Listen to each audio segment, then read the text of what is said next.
আসসালামু আলাইকুম রহমতুল্লাহি ওয়া বারাকাতুহু। সুপ্রিয় ছাত্র ভাই ও বোনেরা, যে যেখান থেকে আমাদের ক্লাসটি দেখছেন সবাইকে আন্তরিক শুভেচ্ছা জানিয়ে আমরা আমাদের ক্লাস শুরু করছি। আমরা সরহুল বেকায়া কিতাবের কিতাবুত তাহারা অংশ পড়ছিলাম। ইতিপূর্বে আমরা অজু এবং গোসলের বিস্তারিত আলোচনা শরহে বেকায়া কিতাব থেকে পড়েছি। এখন আমরা পড়ব, আজকে 4টা বিষয়ে পড়ব কিতাবুত তাহারার সাথে সংশ্লিষ্ট 4টা বিষয়ের 1 নম্বরে আমরা পড়ব দাবাগাত সম্পর্কে, চামড়া প্রক্রিয়াজাতকরণ সম্পর্কে। অজু গোসল করার পানি অনেক সময় আমরা বালতিতে রাখি, অনেক পাত্রে রাখি। আগে এক সময় ছিল এগুলোকে চামড়ার মশকে রাখতো। তো চামড়ার মশকে পানি রাখলে ওই পানি পবিত্র হবে কিনা, চামড়া কখন মশকে রাখলে ওই চামড়া পবিত্র থাকবে, চামড়া কোন প্রাণীর চামড়া পবিত্র, কোন প্রাণীর চামড়া পবিত্র না, এই সম্পর্কে আমরা পড়ব। চামড়ার আলোচনা শেষ হয়ে গেলে আমরা পড়ব কূপের মাসালা। নদী, সমুদ্র বা পানির মাটির তলদেশ থেকে পানি, এই সমস্ত পানি আমরা পাই। এমনি কূপের পানিটাও আমরা অজু গোসলের প্রয়োজন হয় এবং আগে প্রয়োজন হয়তো, এই জন্য আমরা কূপের মাসালাটা পড়ব। এরপরে আসবে কূপের মাসালার পরে হলো মানুষের ঝোঁটা এবং পশু পাখির ঝোঁটা। যে পানিতে মানুষ বা পশু পাখি মুখ দিয়েছে ওই পানি দিয়ে অজু গোসল করা যাবে কিনা এই ব্যাপারে। এবং সর্বশেষ আমরা পড়ব নাবিস সম্পর্কে, অর্থাৎ যে পানিতে খুরমা খেজুর ভেজানো হয়েছে ওই পানি দিয়ে অজু গোসল জায়েজ কিনা এই নিয়ে আজকের ক্লাস আমরা এই 4টা টপিকে পড়বো। 4টা টপিকে আমাদের ক্লাস শেষ হবে। আশা করি শেষ পর্যন্ত দেখবেন এবং মনোযোগ সহকারে আমাদের ক্লাসগুলো বোঝার চেষ্টা করবেন। চলুন আমরা আমাদের কিতাব থেকে পড়া শুরু করে দিই। বিসমিল্লাহির রহমানির রহিম।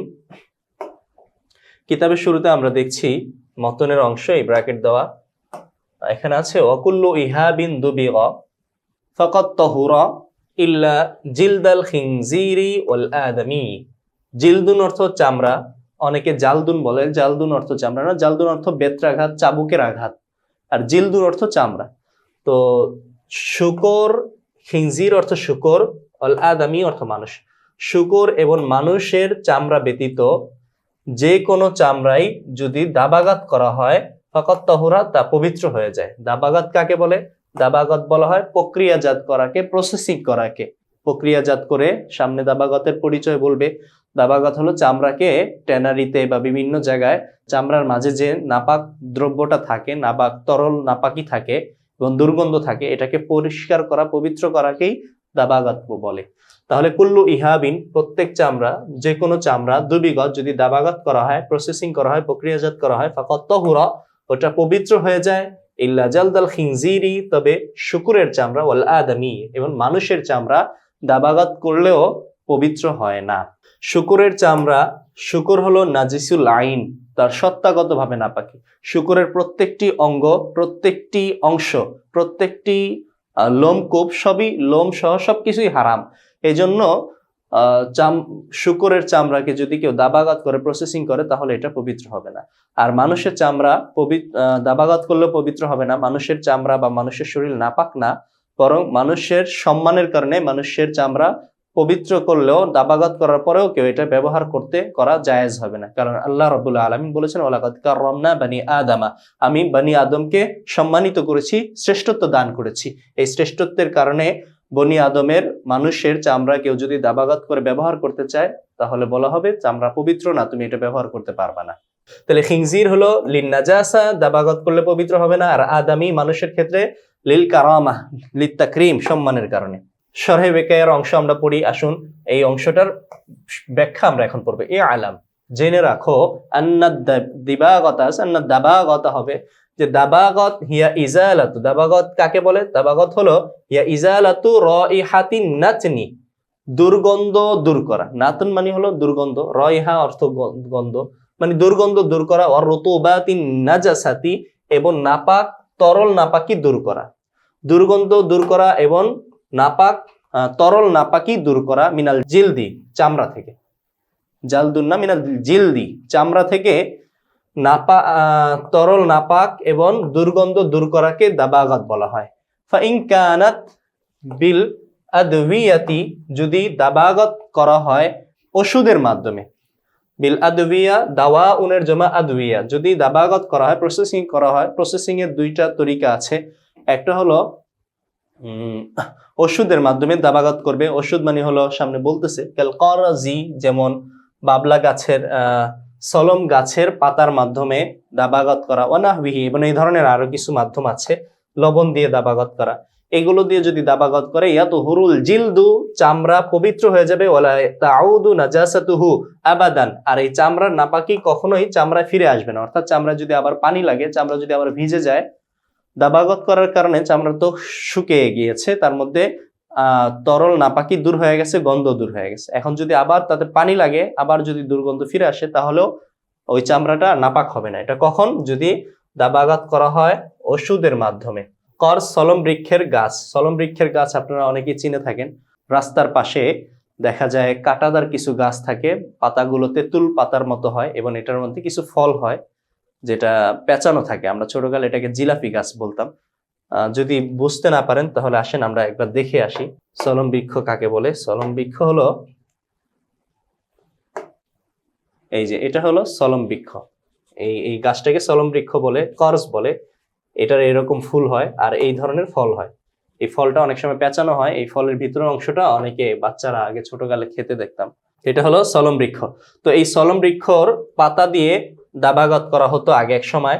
অনাহবি এবং এ ধরনের আরো কিছু দিয়ে, এ ধরনের অন্যান্য কিছু দ্বারা উদ্দেশ্য হলো লবণ। আচ্ছা, লা তাউদু নাজাসাতু আবাদান, এই দাবাগতের আগে যে চামড়াটা নাপাক ছিল তার নাপাকি পুনরায় এই চামড়ার মাঝে ফিরে আসবে না। ওয়াইনকানাত বির তুরাবি, আর যদি দাবাগত হয় মাটির মাধ্যমে, অর্থাৎ মাটিতে চামড়াকে যদি দাফন করে রাখে এবং এর কারণে যদি চামড়ার আর্দ্রতা, ভেজা নাপাকি এবং গন্ধ দূর হয়ে যায়, বিশ্বামসি অথবা সূর্যের মাধ্যমে যদি দাবাগত করা হয়, সূর্যের মাধ্যমে মানে হলো সূর্যতে যদি শুকানো হয়, সূর্যের আলো রোদ্রেতে, ইয়া তোহরু ইদা ইয়া বিসা, তাহলে এই চামড়াটা পবিত্র হয়ে যাবে যখন তা শুকিয়ে যাবে। সুম্মা ইন আসাবাহুল মা, ও এরপর যদি এই চামড়ায় পুনরায় পানি লাগে, হালি আউদু নাজিসান, তাহলে কি এটা আবার নাপাক হয়ে যাবে? তো ফান আবি হানিফাতা রিওয়ায়াতান, এ বিষয়ে আবু হানিফা দুইটি রিওয়ায়াত আছে। এক রিওয়ায়াত অনুযায়ী যে এই চামড়াটা যদি পানি লাগে তাহলে আবার নাপাক হয়ে যাবে, আগে যেমন নাপাক ছিল। আর এক রিওয়ায়াত অনুযায়ী নাপাক হবে না। তো এখানে কুল্লু ইহাবিন, প্রত্যেক চামড়া, ইহাব বলা হয়, এই যে এখানে ইহাব শব্দটা আছে, ইহাব বলা হয় দাবাগাত করার আগে যে চামড়াটা থাকে ওটাকে ইহাব বলে। আর দাবাগত করার পরে যে চামড়া হয় ওটাকে আদিম বলে। আর জিলদুন বলা হয় উভয় ধরনের চামড়াকে, যেটা দাবাগত করা হয়েছে বা হয় নাই, উভয় চামড়াকে মুতলাক ভাবে জিলদ বলে। ইহাব বলে হলো দাবাগতের আগের অবস্থাকে। তো যে কোনো চামড়াই দাবাগত করা হলে ওই চামড়া পবিত্র হয়ে যায়। পবিত্র প্রাণীর যদি জবাই করা হয় তাহলে পবিত্র প্রাণী, যদি প্রাণীটা পবিত্র হয় মানে হালাল প্রাণী যেটা খাওয়া হয়, অথবা হারাম প্রাণী হয়, যে কোনো প্রাণী হোক, যদি দাবাগত করা হয় তাহলে ওই প্রাণীর চামড়া কি হয়ে যাবে? পবিত্র হয়ে যাবে। পবিত্র হওয়ার অর্থ হলো এই চামড়া দিয়ে যে কেউ যদি মশক বানায়, এই মশকের মধ্যে যদি পানি রাখে ওই পানি দিয়ে অজু গোসল করতে পারবে, অথবা এই চামড়াকে যদি কেউ জায়নামাজ বানায় তাহলে ওই জায়নামাজের উপরে নামাজ পড়তে পারবে। তারপরে আমরা পরের পেজে যাই। আচ্ছা, তাহলে আমরা সর্বশেষ পড়লাম যে যদি দাবাগাত করা হয় মাটিতে অথবা রোদ্রে শুকিয়ে, তাহলে এটা পানিতে ভিজলে কি নাপাকি ফিরে আসবে? আবু হানিফা থেকে দুইটি রিওয়ায়াত পেয়েছিলাম। ওয়ান আবি ইউসুফ রাহমাতুল্লাহি আলাইহি থেকে বর্ণিত আছে, ইনসারা বিশামসি বিহাইথু, সূর্যের তাপে যদি চামড়া এরকম হয়, লাউ তারাকা, যদি এই চামড়াটাকে রেখে দেওয়া হয়, লাম ইয়াফসুদ, তাহলে চামড়া নষ্ট হবে না, কানা দাবাগন, তাহলে এই চামড়াটা দাবাগত হয়েছে, প্রসেসিং হয়েছে বলে গণ্য করা হবে। এই চামড়ায় এখন আর নাপাকি ফিরে আসবে না যদি ভিজে যায়।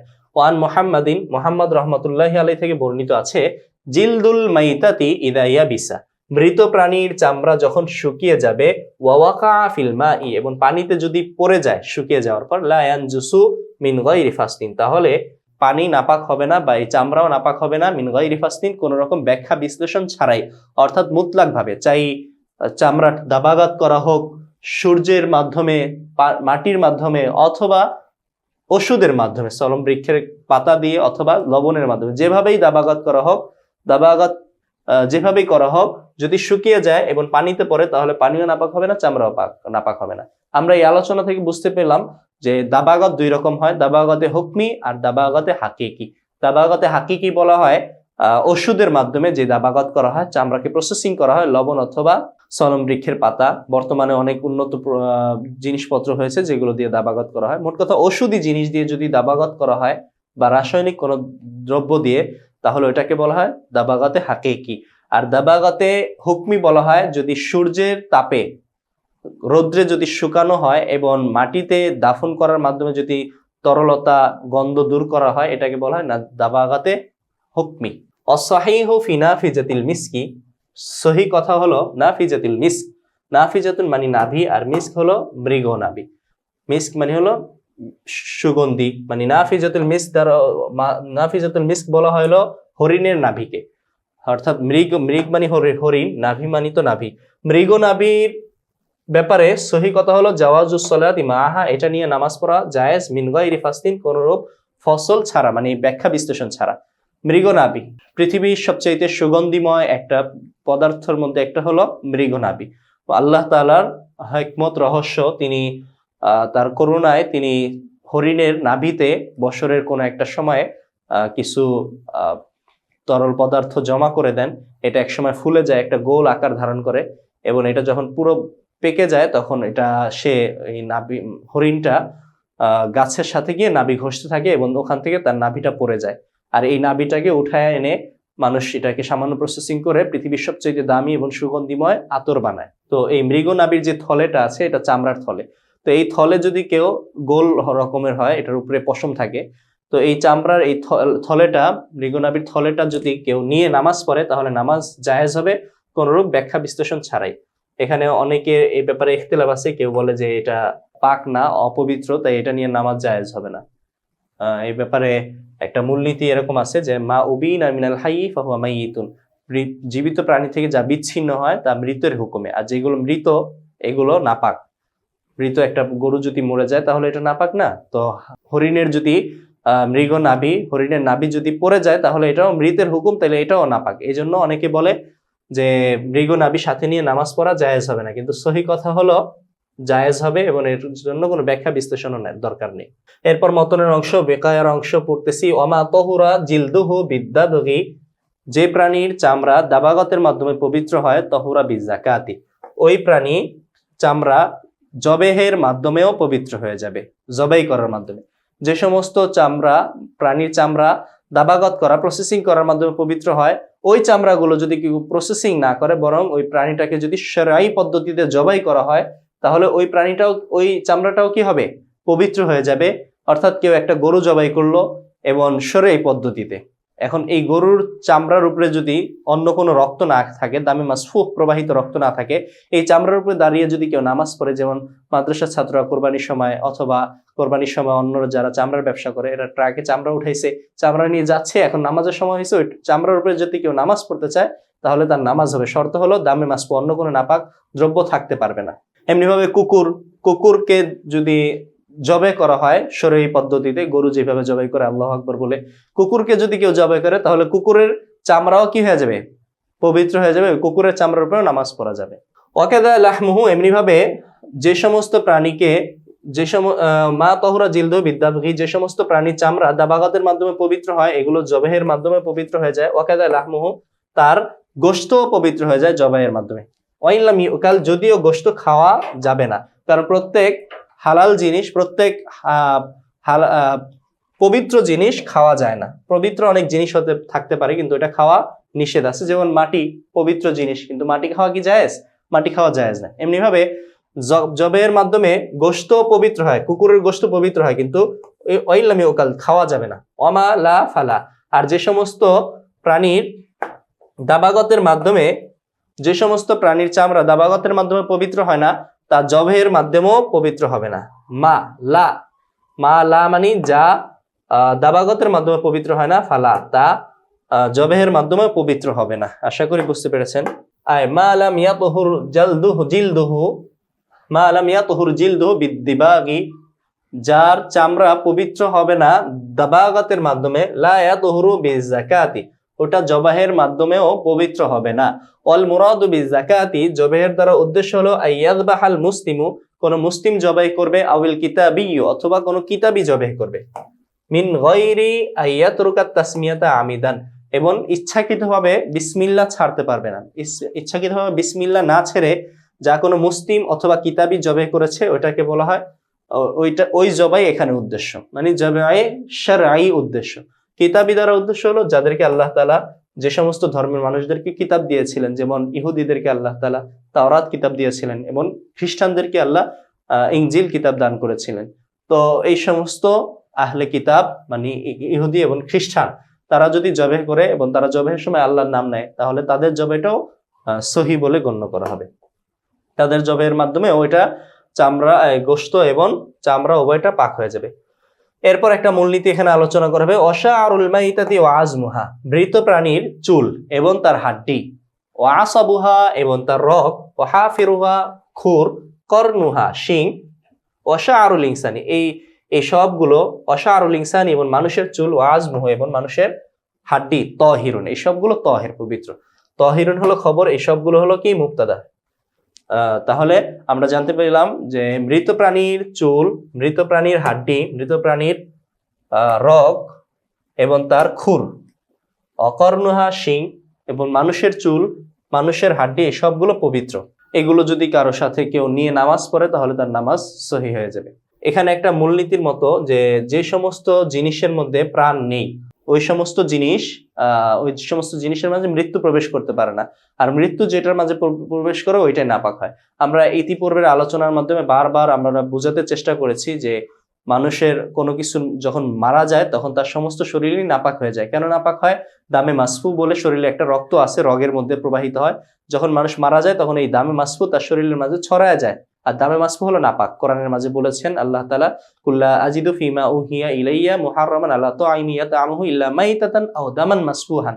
দামে মাসফু শরীরে প্রবাহিত হয়ে ছড়ায় পড়ে, এই জন্য ওই মৃত প্রাণী কি হয়? নাপাক হয়ে যায়। কিন্তু যদি জবের মাধ্যমে ওই দামে মাসফু দূর করে দেয় তাহলে কিন্তু আবার ওই নাপাক রক্ত দূর হয়ে গেছে, এই জন্য তার শরীর পবিত্র থাকবে। যাই হোক, মৃত প্রাণী যেহেতু তার মাঝে দামে মাসফু থেকে যায় এই জন্য তার শরীরও নাপাক হয়ে যায়। আচ্ছা, শরীর নাপাক হয়ে যাওয়ার কারণে তার শরীরের প্রত্যেকটা অংশই নাপাক হওয়া উচিত ছিল, কিন্তু আমরা এই সমস্ত জিনিস উল্লেখ করা হলো এখানে, এই সমস্ত জিনিসের মাঝে কিন্তু রক্ত প্রবাহিত হয় না। তাছাড়া এগুলোর মধ্যে প্রাণও নাই। কেউ যদি আপনার একটা চুল কেটে ফেলে, কেউ যদি আপনার একটা দাঁত ভেঙে ফেলে, এই যে এখান থেকে অর্ধেক দাঁত ভেঙে ফেলে, আপনি কিন্তু ব্যথা পাবেন না, কষ্ট পাবেন না, কারণ এগুলোর মধ্যে হায়াত নাই, জীবন নাই। আর যে সমস্ত জিনিসে হায়াত নাই, জীবন নাই, ওগুলোর মাঝে মৃত্যু প্রবেশ করে না। আর মৃত্যুর কারণে যেহেতু প্রত্যেকটা জিনিস নাপাক হয়, তাই এই জিনিসগুলোতে যেহেতু মৃত্যু প্রবেশ করে না, তাই এগুলো নাপাকও হবে না। আশা করি বুঝতে পেরেছেন। ওয়াশাআরুল মাইতাতি ওয়া আজমুহা ওয়া আসাবুহা ওয়া হাফিরুহা এই সবগুলো হলো তাহিরুন পবিত্র। ওয়া তাজুজু সালাতু মান আআদা, এখন এই মাসালার উপরে একটা শাখা মাসালা উল্লেখ করছে। ওয়া তাজুজু সালাতু মান আআদা সিন্নাহু ইলা ফামিহি, ওই ব্যক্তির নামাজ জায়েজ, মান আআদা সিন্নাহু, যে তার দাঁত নামাজের মধ্যে দাঁত পড়ে যাওয়ার পর ওই দাঁতকে আবার নিজের মুখে ফিরিয়ে এনেছে, নিজের মুখে লাগিয়েছে, তার নামাজ সহি। ওয়াইন জাওয়াজা কদরা দিরহামি, যদিও দাঁতটা 1 দিরহামের চাইতে বেশি বড় হয়ে থাকে তারপরেও জায়েজ। এখন এই যে এই মাসালাটা কেন উল্লেখ করলো? এই মাসালাটা উল্লেখ করার একটা হিকমত হলো, কারণ হলো অনেকে মনে করেছে যে দাঁত এটা হাড্ডির অংশ না, বা দাঁত এটা শরীরের অংশ না। তো দাঁত যখন শরীর থেকে পড়ে যাবে তখন ওই যে একটা মূলনীতি বলেছেন, মা উবিনা মিনাল হাই ফাহুয়া মাইয়িতুন, জীবিত প্রাণীর থেকে যা বিচ্ছিন্ন হয় তা মৃতের হুকুম। তো দাঁত যখন পড়ে গেল তখন এই দাঁতটা মৃতের হুকুম, দাঁতটা মৃত বলতে হবে।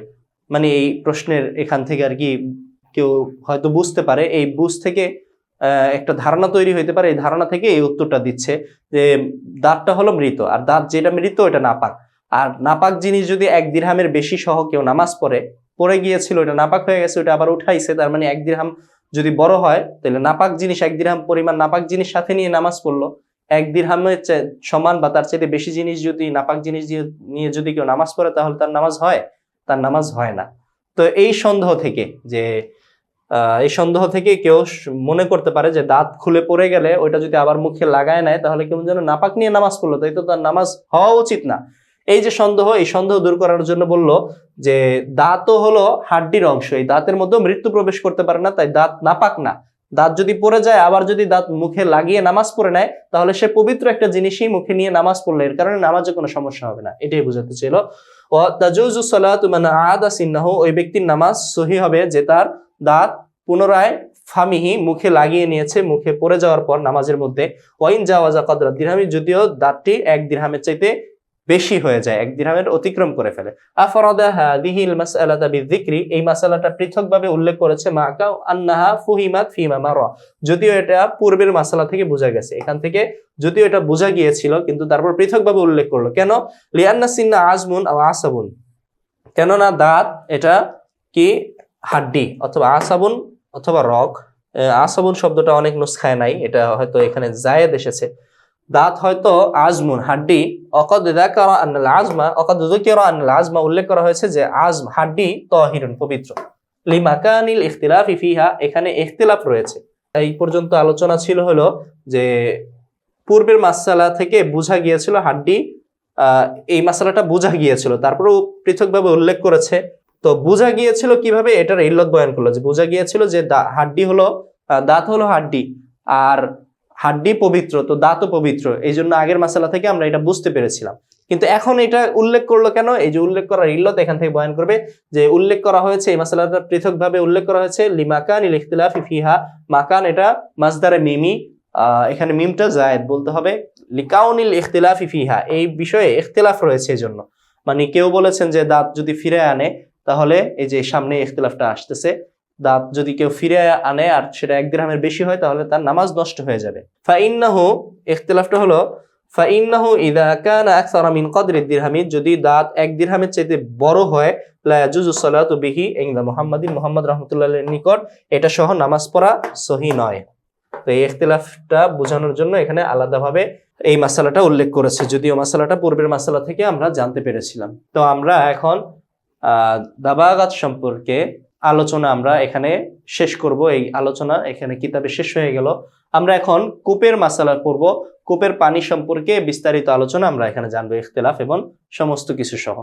তো কূপের মাসালা আলোচনা জানার আগে আমরা একটা মূলনীতি জেনে নেই যে কূপের মাসালাগুলো এগুলো সব হলো, কূপের মাসালায় কোনো যুক্তি কোনো কেয়াস প্রয়োগ হয় না।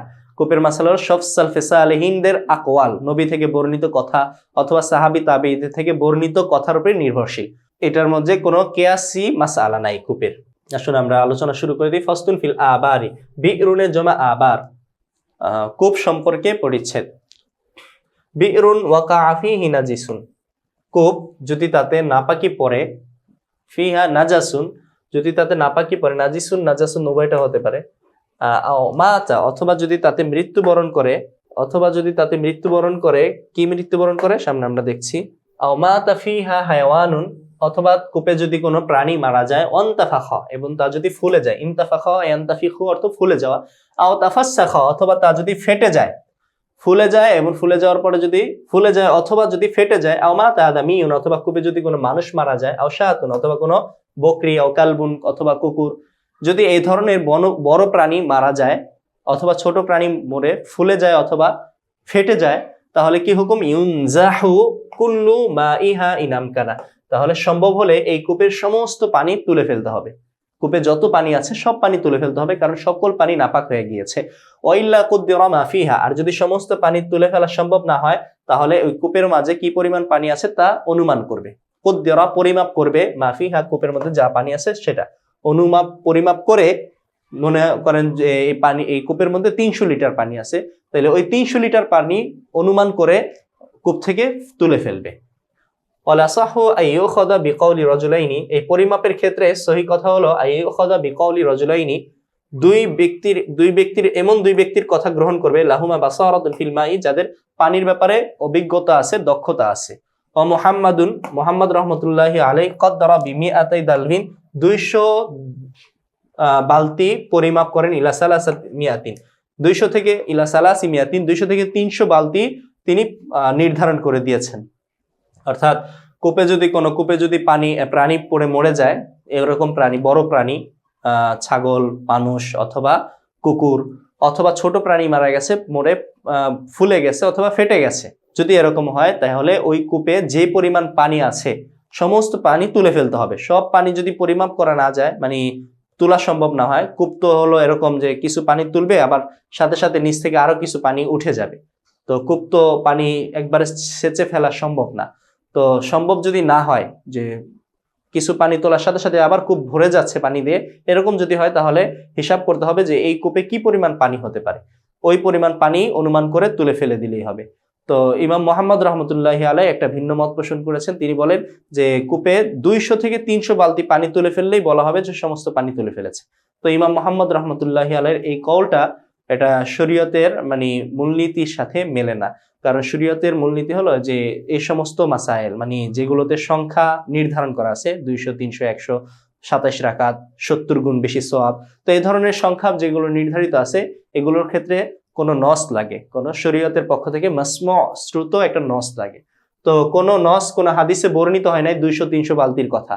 তো মোহাম্মদ রহমতুল্লাহ আলাইহি এই 200-300 বালতির কথা এটা নির্ধারণ করে দিয়েছে, এটা শরীয়তের সাথে মেলে না। কিন্তু ইমাম মোহাম্মদ রহমতুল্লাহ আলাই তিনি তার এলাকার বিবেচনা করে এই ফতোয়াটা দিয়েছিলেন। তার এলাকায় যে সমস্ত কূপ ছিল তার দেশে, ওই সমস্ত কূপে সাধারণত 200 থেকে 300 বালতি পরিমাণ পানি থাকতো। তো এই বিবেচনা করে তিনি বলে দিয়েছিলেন যে আমাদের দেশের যেহেতু সব কূপে এরকম, তাই যদি কূপে সমস্ত পানি তুলে ফেলতে হয় তাহলে 200-300 বালতি পানি তুলে ফেললেই যথেষ্ট। আশা করি বুঝতে পেরেছেন।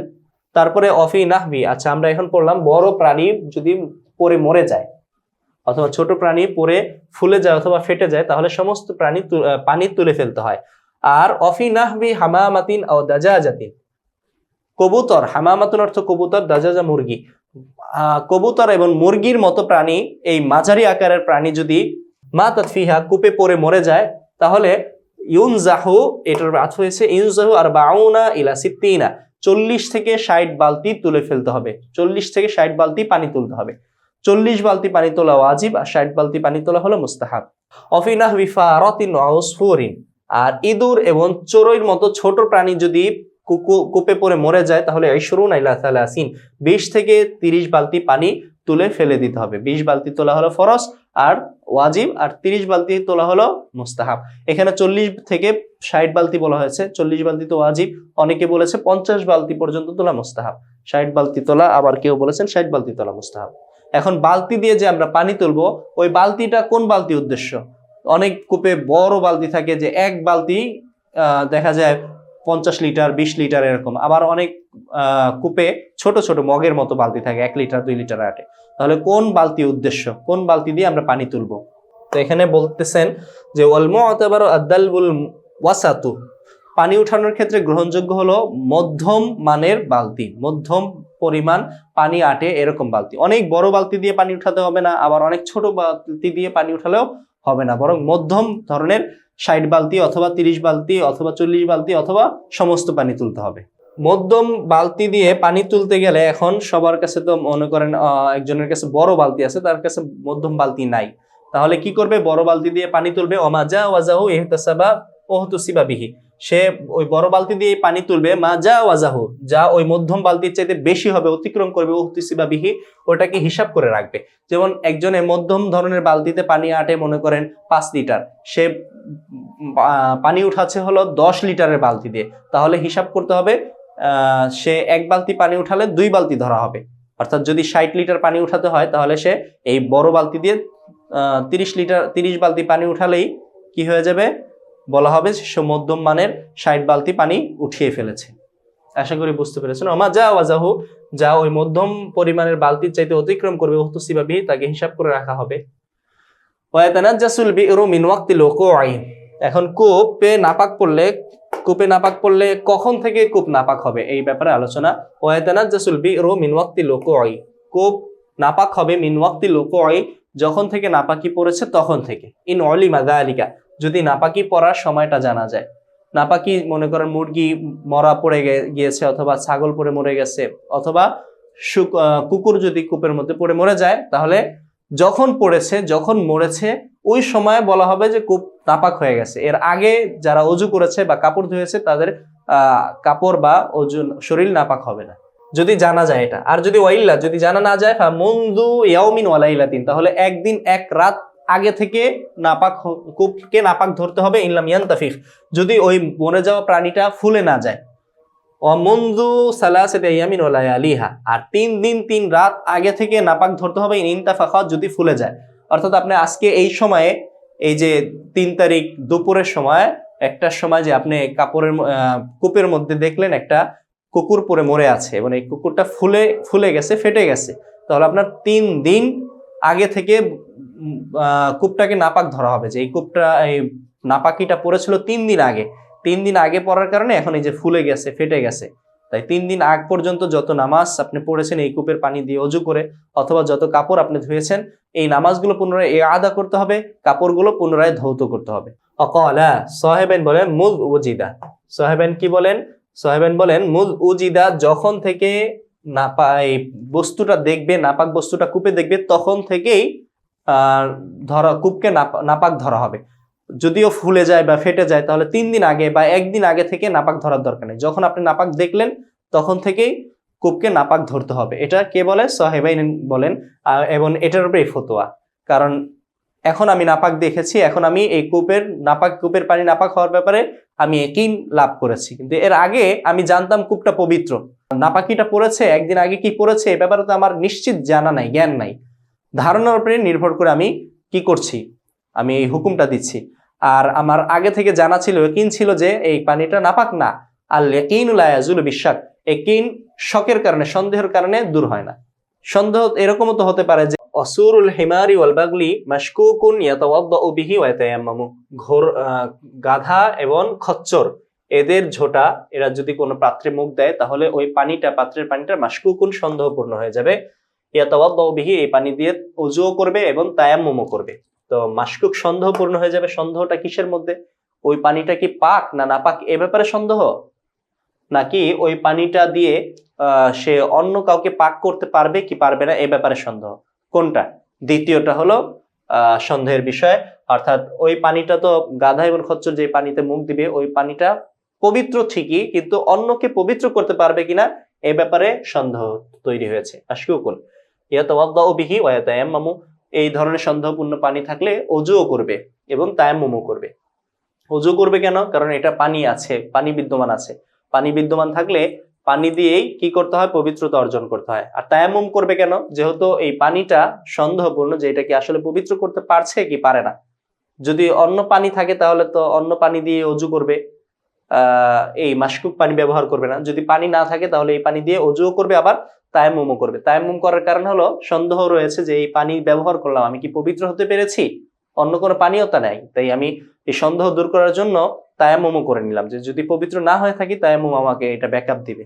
তো এখানে আগে তায়াম্মুম উল্লেখ করেছে, পরে আগে ওযুর কথা বলা হয়েছে, পরে তায়াম্মুমের কথা বলা হয়েছে। এটা মুস্তাহাব, যে যদি এই মাশকুক থাকে তাহলে আগে ওযু করবে, পরে তায়াম্মুম করবে। এখানে আবার সরার মাঝে ওবাইদুল্লাহ ইবনে মাসউদ রাহিমাহুল্লাহ তাআলা শারহে বিকায়া তিনি বলে দিচ্ছেন ইয়াতাওয়াদ্দাউ বিল মাশকুকি, অর্থাৎ সন্দেহপূর্ণ যে পানিটা রয়েছে এই পানি দিয়ে প্রথমে ওযু করবে, সুম্মা ইয়াতায়াম্মামু, এরপরে তায়াম্মুম করবে, ইল্লা ফিল মাকরুহি, তবে মাকরুহ মানে যে সমস্ত ঝোঁটা মাকরুহ হয়, এই যে সাওয়াকিনুল বুয়ুত, তারপরে সিবা উতাইর, এগুলো তো মাকরুহ। তো এই মাকরু পানি দিয়ে ইয়াতাওয়াদ্দাউ বিহি ফাকাত, শুধু ওযু করবে, তায়াম্মুম করবে না। ইন আদিমা গায়রুহু, যদি অন্য কোনো পানি না থাকে, অন্য কোনো পানি যদি না থাকে তাহলে মাকরু পানি দিয়ে তো কি করবে? ওযু করবে। আর মাশকুক পানি দিয়ে কি করবে? ওযু করবে, তারপরে তায়াম্মুম করবে। যদি অন্য কোনো পানি বিদ্যমান থাকে, পবিত্র পানি, তাহলে ওই পানি দিয়েই ওযু করবে, এই মাশকুক আর মাকরুহ পানি ব্যবহার করবে না। এরপরে ওয়াল আরাকু, আরাক মানে হলো ঘাম, ওয়াল আরাকু মুতাবারুন বিসসুরি, আরাক ঘাম এটা গ্রহণযোগ্য সুরের মতো। সুরের মুতাবারুনের এক অর্থ হয় হলো অনুরূপ বা কিয়াস, মানে ঘামকে কিয়াস করা হবে ঝোঁটার সাথে, অথবা আমরা বলতে পারি ঘামের হুকুম ঝোঁটার হুকুমের মতোই। এটার দলিল কি? লিয়ান্না সুরা, কেননা ঝোঁটা মাখলুতুন বিল লুআবি, লালার সাথে মিশ্রিত থাকে, লালার সাথে মিশ্রিত থাকে। হুকমুল লুআবি ওয়াল আরাকি, লালার হুকুম এবং ঘামের হুকুম ওয়াহিদুন একই। লিয়ান্না কুল্লাম মিনহুমা, কেননা ঘাম এবং লালা উভয়টা মুতাওয়াল্লিদানে সৃষ্টি হয় মিনাল লাহমি, গোশত থেকে। লালা এবং ঘাম এই উভয়টা গোশত থেকে সৃষ্টি হয়, আর গোশত, যেই প্রাণীর গোশত হালাল ওই প্রাণীর লালা এবং ঘামও কি হালাল। আর এই লালা থেকে যত সুর ঝোঁটা তৈরি হয়, মানে এই লালা লাগার কারণেই তো কি হয়? পানিটা সুর হয়, বা ওই লালার যে হুকুম ওই সুরেরও একই হুকুম হয়, অবশিষ্ট পানিরও একই হুকুম হয়। আচ্ছা, তো আমরা এখানে জানলাম যে লালার সুর ঝোঁটার হুকুম যেরকম, ঘামের হুকুমও ওরকমই।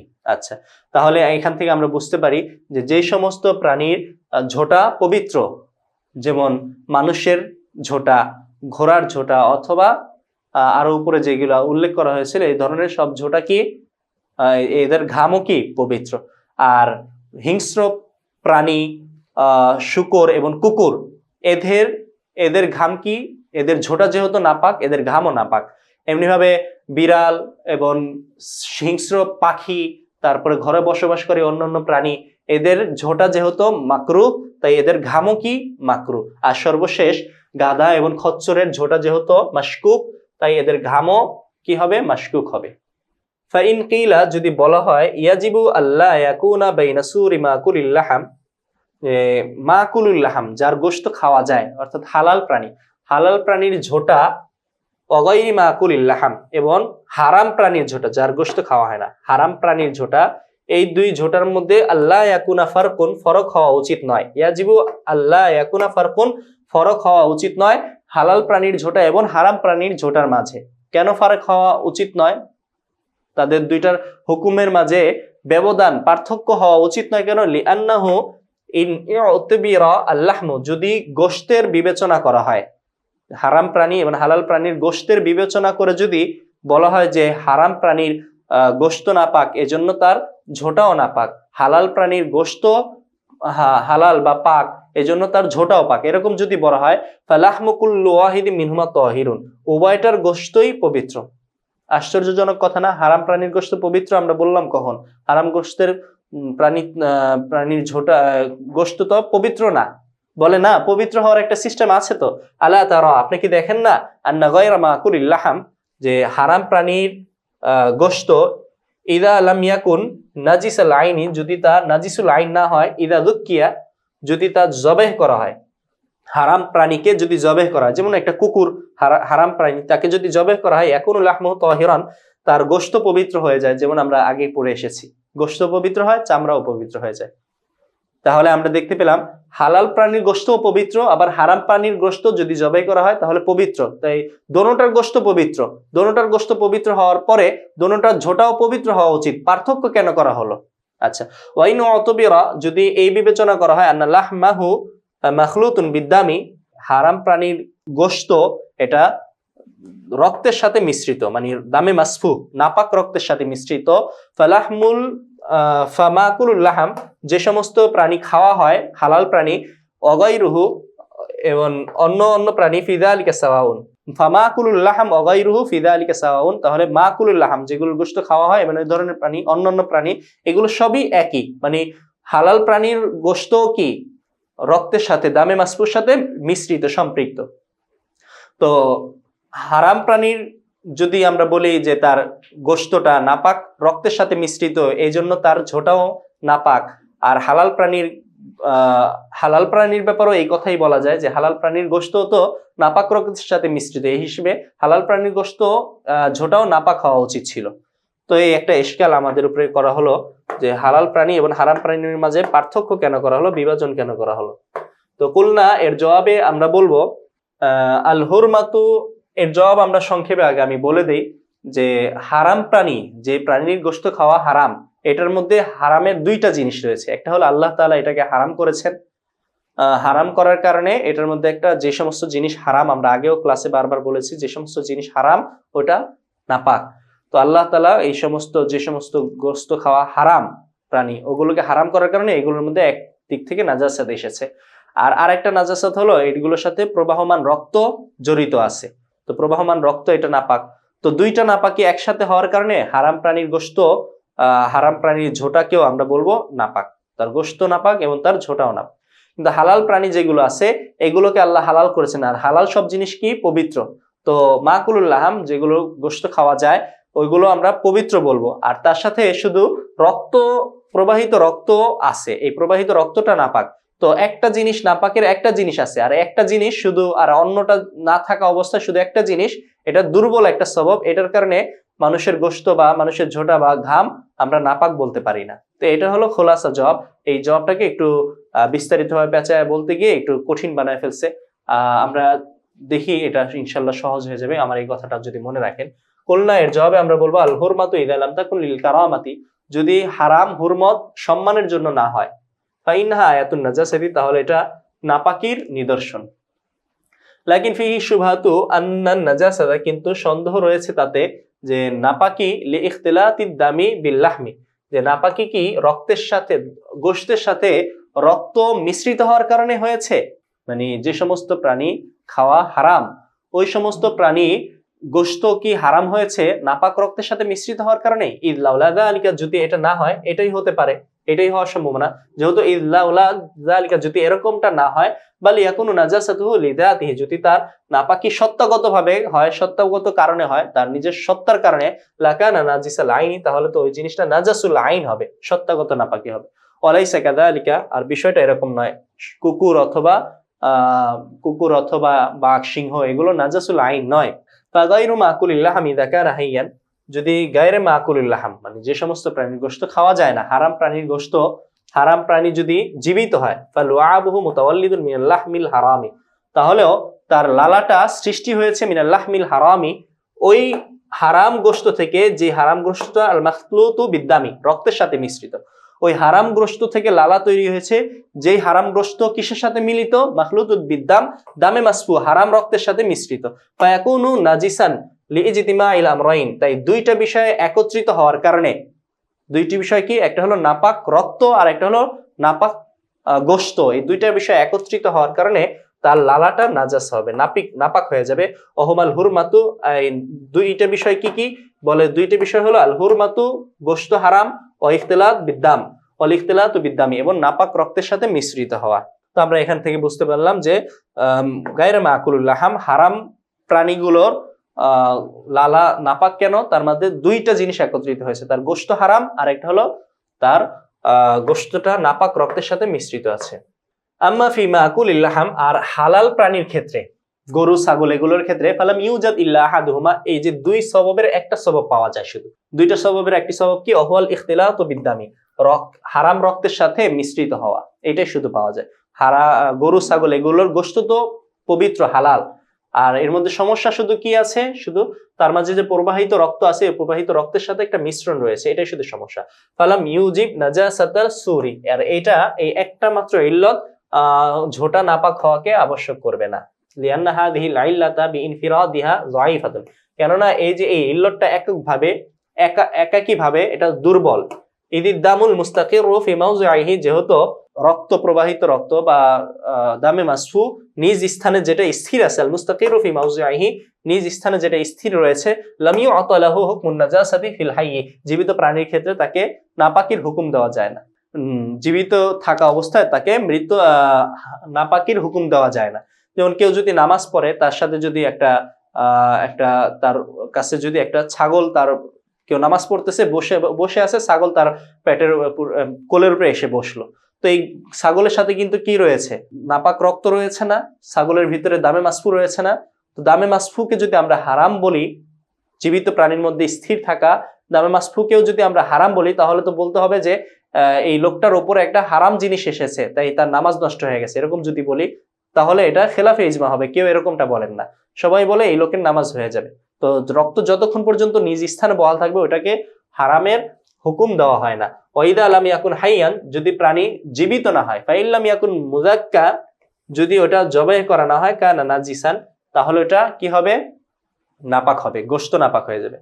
মানে কোন হালাল প্রাণীও যদি মৃত হয়, আর ওই মৃতটা জবে না করার কারণে হয়, এমনি যদি মরে যায়, কোন আফাতে সামাবির কারণে মারা যায়, তাহলে বলা হবে ওই গোশত, ওই হারাম রক্ত তার সারা শরীরে মিশে গিয়েছে, মিশে যাওয়ার কারণে তার গোশতও নাপাক, আর তার সাথে রক্ত তো আছেই, দুইটা জিনিস রয়েছে।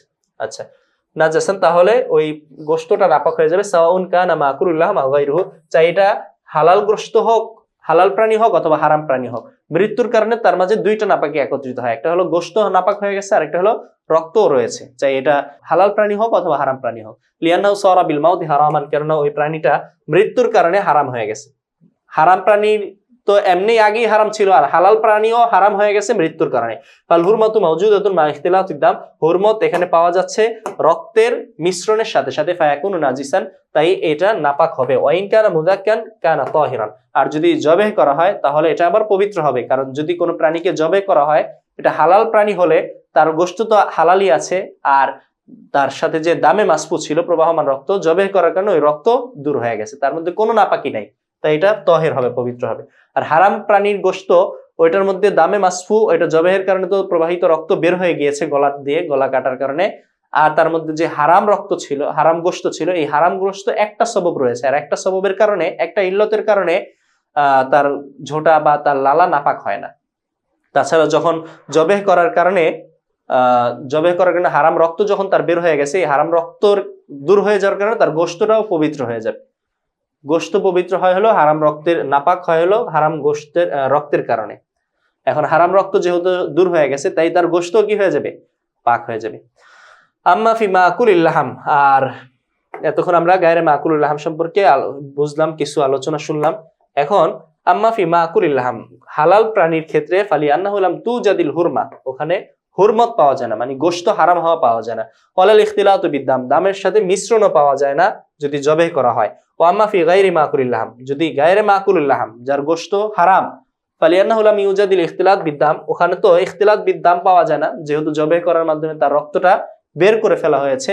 অল হুরমাতুল মুজাররাদাতু, তাতে শুধু কি বাকি রয়েছে, তার গোশত হারাম, এটা বাকি রয়ে গেছে। অল হুরমাতুল মুজাররাদাতু, আর এই শুধু হুরমত, গোশত হারাম হওয়া, গায়রু কাফিয়াতিন ফিন নাজাসাতি, নাপাকির ক্ষেত্রে যথেষ্ট নয়। আলামা মাররা, উপরে যা অতিবাহিত হয়েছে, লিয়ানা তাসবুতু বিইজতিমাইল আমরাইন, কেননা নাজাসাত সাবেত হলো দুইটি বিষয়ের সমন্বয়ের মাধ্যমে।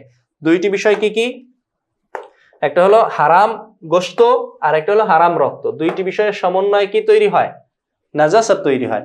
যখন কোনো হারাম প্রাণীকে জবেহ করা হলো, তখন তার মধ্য থেকে নাপাক রক্ত দূর হয়ে গিয়েছে, একটা মাত্র ইল্লত বাকি আছে, সেটা হলো তার গোশত হারাম হওয়া। এই একটা ইল্লতের কারণে তার এটাকে আর হারামের হুকুম দেওয়া হবে না, তার ঝোঁটা বা তার লালাকে বা তার ঘামকে নাপাকের হুকুম দেওয়া হবে না। তাহলে আমরা ঝোঁটা সম্পর্কে বিস্তারিত আলোচনা করলাম, এবং আমাদের এই আলোচনায় পূর্বের আলোচনাও চলে এসেছিল যে মানুষের প্রবাহিত রক্তের কারণে মানুষের শরীর নাপাক হয় মৃত্যুবরণ করলে। দামে মাসফুটাই হলো নাপাক, এটা আমরা পূর্বেও অনেক বিস্তারিতভাবে আলোচনা করেছিলাম, এখনো আলোচনা করলাম কিতাবে। আচ্ছা, এখন আমরা পড়বো হলো আজকের ক্লাসের সর্বশেষ টপিক, এটা হলো নাবিজে তামার, অর্থাৎ খুরমা খেজুর ভিজানো হয়েছে যে পানির মাঝে, ওই পানি দিয়ে অজু করা যাবে কি যাবে না এই ব্যাপারে দেখি আমরা কি লেখা আছে। ফাইন আদিমাল মাউ ইল্লা বিনাবিজিত তামার, যদি পানি না থাকে তবে শুধু খুরমা ভিজানো পানি থাকে, নাবিজ থাকে, অর্থাৎ যদি নাবিজে তামার ছাড়া অন্য কোনো পানি না থাকে, ক্বালা আবু হানিফা বিল উযু বিহি ফাকাত, আবু হানিফা রাহমাতুল্লাহি আলাইহি শুধু এটা দিয়ে শুধু অজু করার কথা বলেন, যে এটা দিয়ে শুধু অজু করবে, আর তায়াম্মুম ইত্যাদি দরকার নেই। আবু হানিফা রাহমাতুল্লাহি আলাইহি নাবিজে তামারের ব্যাপারে কয়েকটা কথা আছে। এখানে নাবিজে তামার দ্বারা উদ্দেশ্য হলো, এই যে এখানে আছে যে এমন নাবিজে তামার যেটা খুরমা ভিজানোর কারণে তার পানির মধ্যে মিষ্টতা চলে এসেছে, কিন্তু পানি এখনো তরলই রয়েছে। পানি যদি তরলতা দূর হয়ে যায় এবং তার মধ্যে যদি নেশা চলে আসে, ওই নাবিজ দিয়ে কখনোই অজু করা বা গোসল করা জায়েজ হবে না, এটার ব্যাপারে সবাই একমত। শুধু ইখতিলাফ হলো এই নাবিজের ব্যাপারে, যেটা রাত্রে ভিজিয়েছিল, সকালবেলা এটার মধ্যে মিষ্টতা চলে আসছে, পানি এখন তরল রয়েছে, এটা দিয়ে কি অজু গোসল করা যাবে, এটা নিয়ে। তো আবু হানিফার এই ব্যাপারে তিনটা রেওয়ায়াত আছে। এক নম্বর রেওয়ায়াত হলো শুধু অজু করলেই হবে এই নাবিজে তামার দিয়ে। ও আবু ইউসুফ বিতায়াম্মুমি ফাহাসবু, আবু ইউসুফ বলেন যে শুধু তায়াম্মুম করলেই হবে, নাবিজে তামার এই পানি ব্যবহার করা যাবে না। কারণ অজুর ব্যাপারে আল্লাহ তাআলা বলেছেন ফাইল্লাম তাজিদু মা আন, তোমরা যদি পানি না পাও, মুতলাক পানি যদি না পাও, মুতলাক পানি অজু করার জন্য শর্ত, কিন্তু নাবিজে তামারকে তো মুতলাক পানি বলা হয় না, ওটাকে ভিন্ন আরেকটা নাম দেওয়া হয়েছে, নাবিজে তামার বলা হয়েছে, তাই ওই পানি দিয়ে অজু জায়েজ হবে না।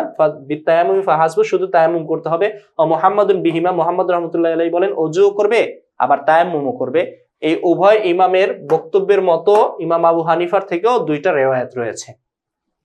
অল খিলাফু ফি নাবিজিত তামার, নাবিজে তামার বা খুরমা ভিজানো পানির মধ্যে ইখতিলাফটা হলো হুয়া হুলবুন রাকিকুন ইয়াসিলু কালমাই, এটা হলো ওই নাবিজ যেটা মিষ্টি হয়েছে, পানি মিষ্টতা চলে এসেছে পানিতে, এবং পাতলা ইয়াসিলু কালমাই, পানির মতো প্রবাহিত হয়, ধরনের নাবিজের ব্যাপারে ইখতিলাফ। আম্মা ইদা ইশতাদ্দা, যখন এটা কঠিন হয়ে যাবে, মানে তরলতা দূর হয়ে যাবে, ফাসারা মুসকিরান, এবং নেশাদার হয়ে যাবে, নেশা চলে আসবে, লা ইয়াতাওয়াদ্দাউ বিহি ইজমাআন, সর্বসম্মতিক্রমে এই ধরনের নাবিজ দিয়ে অজু করা যাবে না এবং গোসলও করা যাবে না। তাহলে নাবিজ সম্পর্কে আমরা জানতে পেলাম যে শুধু মিষ্টতা চলে এসেছে এবং পানির সাধারণ পানির মতোই প্রবাহিত হয়, এরকম নাবিজ দিয়ে শুধু কি অজু গোসল জায়েজ। তো সুপ্রিয় দর্শক শ্রোতা, আমরা আজকের ক্লাস এই পর্যন্তই করব। আজকের ক্লাসে আমরা মোট 4টা টপিকে আলোচনা করলাম।